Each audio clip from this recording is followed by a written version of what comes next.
சாம்பார் அப்படின்றது எல்லார் வீட்லேயும் டெய்லி ஆல்மோஸ்ட் பண்ணுறது தான். பட் ஆனால் அந்த சாம்பாரில் முக்கியமாக இந்த சாம்பார் பொடி. ஸோ நீங்களே ஒரு பர்ஃபெக்டான ஒரு சாம்பார் பொடி பண்ணி அதிலிருந்து ரொம்ப ஃபேமஸான முருங்கைக்காய் மாங்காய் போட்ட ஒரு சாம்பார் எப்படி பண்ணுறது பார்ப்போம். ஒரு குயிக் ரெசிபி, ஈஸியாக பண்ணிடலாம். உங்கள் கண்ட்ரோலில் சாம்பார் பொடியிலேருந்து ஃபினிஷ் பண்ண சாம்பார் வரைக்கும் ஈஸியாக ஒரு 10 மினிட்ஸ்க்குள்ளே பண்ணலாம். வாங்க, இன்னைக்கு இதயம் வழங்கும் ஒரு பர்ஃபெக்ட் முருங்கை மாங்காய் sambar. I'm Sundar. Welcome to recipecheckr.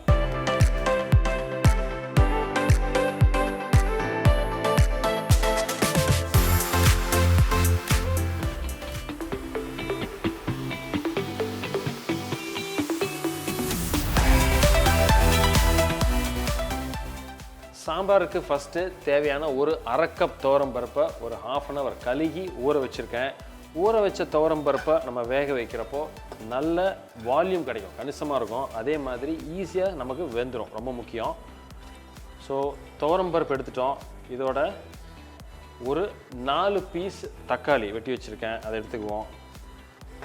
அரை உப்பு, சாம்பாருக்கு எவ்வளோ தேவையோ அதில் கொஞ்சம் பாதி உப்பு, ஒரு 1/4 ஸ்பூன் உப்பு போட்டுக்கிறேன்.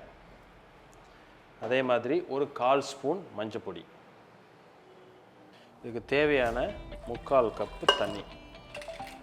குக்கருக்கு ஒரு மூடி போட்டு கொஞ்சம் நமக்கு ஸ்டீம் வந்தோடனே வெயிட்டை போட்டு ஒரு 3லேருந்து 4 சவுண்டு துவரம் பருப்பு அருமையாக வந்துடும். அதுலேருந்து அடுத்து சாம்பார் எப்படி பண்ணுறதுன்னு பார்ப்போம். வெயிட் போட்டு 3 விசில் நல்லா வந்துருச்சு, கொஞ்சம் செட்டில் ஆயிடுச்சு. ஸோ இப்போ நம்ம திறந்து பார்க்கலாம். ஸோ இப்போது அருமையாக நல்லா வெந்துருச்சு. ஸோ இதை நம்ம தனியாக எடுத்து வச்சுட்டு சாம்பார் ப்ராசஸ்க்கு போயிடலாம். இன்றைக்கி நம்ம சாம்பாருக்கு மந்த்ரா கடலை எண்ணெய் தான் யூஸ் பண்ண போகிறோம். நார்மலாக யூஸ் பண்ணுற எண்ணெய்க்கும் இந்த மாதிரி நாங்கள் ஒரு அருமையான சுத்தமான ஒரு கடலை எண்ணெய் யூஸ் பண்ணுறதுக்கும் நிறைய வித்தியாசம் இருக்குது. ஏன்னா முருங்கைக்காயே ஒரு நல்ல மனம், அதுலேயும் இந்த கடலை எண்ணெயில் இந்த முருங்கைக்காய் சாம்பார் வச்சு பாருங்கள், ரொம்ப அருமையாக இருக்கும். என்ன பண்ணுறேன் அப்படின்னா ஒரு 2 டேபிள் ஸ்பூன் அளவுக்கு கடலை எண்ணெய் எடுத்துக்கிறேன். அந்த கடலெண்ணெய் லைட்டாக சூடாகி வரப்போ 1/4 ஸ்பூன் கடுகு, 10 கறி லீஃப், 2 மிளகாயை நல்லா பிச்சு போட்டுக்குங்க.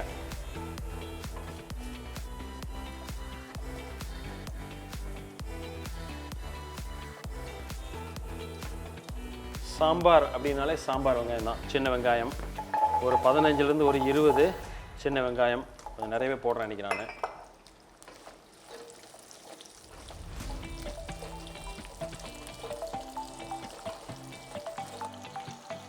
ஒரு பச்சை மிளகாயை 2ஆக வெட்டி அதையும் சேர்த்துக்கிறேன். இந்த பச்சை மிளகாயை நம்ம வதக்கிறப்போ நல்ல ஒரு மனம் கிடைக்கும், வித்தியாசமான ஒரு மனம்.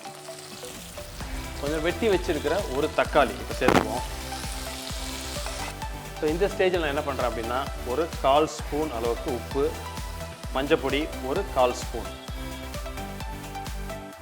இது நம்மளே ப்ரிப்பேர் பண்ணி வச்சுருக்கிற அருமையான சாம்பார் பொடி. இந்த சாம்பார் பொடியில் என்னென்ன போட்டிருக்கோம் அப்படின்னா கடலைப்பருப்பு, உளுத்தம் பருப்பு, அதே மாதிரி காஞ்ச மிளகாய், தனியா, ஜீரகம், எல்லாமே பெருங்காயம் எல்லாமே சேர்த்து வச்சுருக்கோம். இதோட வீடியோ லிங்க்கை நான் தனியாகவே கொடுக்குறேன். இதுக்குன்னு ஒரு தனியாக ஒரு வீடியோ இருக்குது. நீங்கள் இந்த மாதிரி சாம்பார் பொடி செஞ்சு நீங்கள் வீட்டில் வச்சுக்கணும் அப்படின்னா அந்த வீடியோ ஃபாலோ பண்ணுங்கள். சாம்பார் பொடி நான் என்ன பண்ணுறேன் அப்படின்னா ஒரு 1.5 ஸ்பூன்.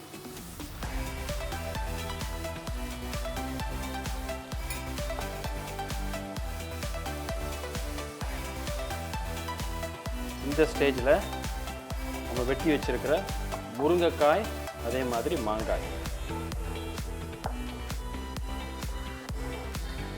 ஃப்ளேம் கொஞ்சம் கம்மியாக வச்சுக்கோங்க இந்த ஸ்டேஜில். ஏன்னா நம்ம போட்டிருக்கிற மசாலா நமக்கு கருகிடக்கூடாது, ரொம்ப முக்கியம். ஏன்னா அது கருகிச்சுன்னா சாம்பாரோட கலர் மாறிடும். நம்ம காய்கறியில் ஓரளவுக்கு நம்ம அந்த மசாலா நல்லா கோட்டானோடனே இந்த ஸ்டேஜில் இதுக்கு தேவையான தண்ணி ஊற்றிடலாம். சாம்பார் அப்படின்னாலே நல்லா கொதிக்கணும். எப்பொழுதுமே நமக்கு அந்த முருங்கைக்காய் தான் வேகிறதுக்கு கொஞ்சம் டைம் ஆகும். அதனால் ஒரு 5 நிமிஷம் நல்ல இது கொதி வந்தோடனே அதுக்கப்புறம் நம்ம அடுத்து என்ன சேர்க்குறதுன்னு பார்ப்போம்.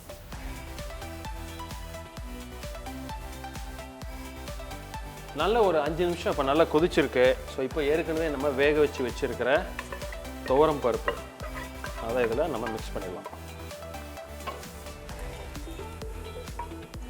பருப்பு போட்டு ஒரு 5 நிமிஷம் நல்லா கொதிச்சதுக்கப்புறம் நம்ம புளி தண்ணி ஊற்றுறோம். நார்மல் சாம்பாருக்கு ஊற்றுறதுல ஒரு 10% ஊற்றினா போதும். ஜஸ்ட் ஒரு 1லேருந்து 2 டீஸ்பூன் போதும்.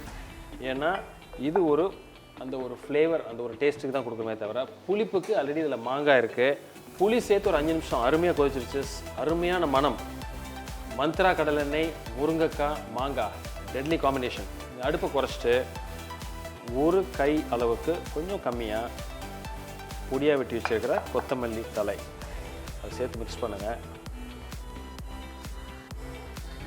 இன்றைக்கி நம்ம ஒரு எக்ஸ்ட்ரா டச், ஒரு ஸ்பெஷல் டச் கொடுக்கறதுக்காக நெய்யில் தான் இதை நம்ம தாளிக்க போகிறோம். நல்ல ஒரு மனம் வரும். அதில் ஒரு காஞ்ச மிளகாய், 1/4 ஸ்பூன் கடுகு,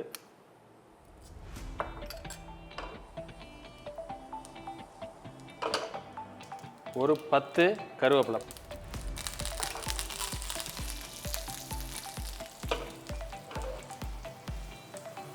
ஒரு 1/4 ஸ்பூன் பெருங்காயம். 1/4 ஸ்பூனுக்கு கொஞ்சம் கம்மியாக போடுங்க.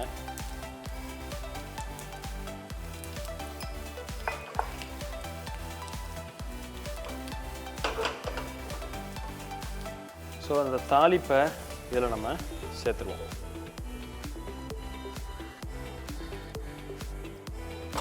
இதில் ஒரு ஆப்ஷன் என்ன பண்ணலாம் அப்படின்னா, நான் பர்சனலாக தாளிக்கிறப்போ ஒரு 3லேருந்து 4 பூண்டு பல் சேர்த்துக்குவேன். பட் சில பேருக்கு பூண்டு பிடிக்காது, சேர்க்க வேண்டாம் அப்படின்னு நினச்சிங்கன்னா அதை நீங்கள் அவாய்ட் பண்ணிடலாம். இது ஒரு ஆப்ஷனல் தான். தாளிப்பு போட்டோன்னு பார்த்தீங்கன்னா அந்த வாசனை, அந்த மனம் அருமையாக இருக்குது.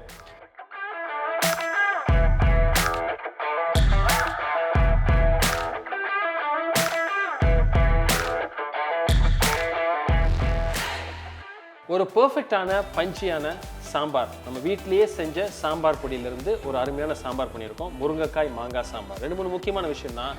அந்த வீட்டில் பண்ணுற சாம்பார் பொடி நம்ம ஏற்கனவே இந்த லிங்க் கொடுத்துருக்கேன். நீங்கள் முன்னாடி மிஸ் பண்ணியிருந்தீங்கன்னா தனியாக இந்த சேனலில் இந்த சாம்பார் பொடியோட ரெசிபி இருக்குது. அதை பார்த்து நீங்கள் அதை சமைச்சு பாருங்கள்.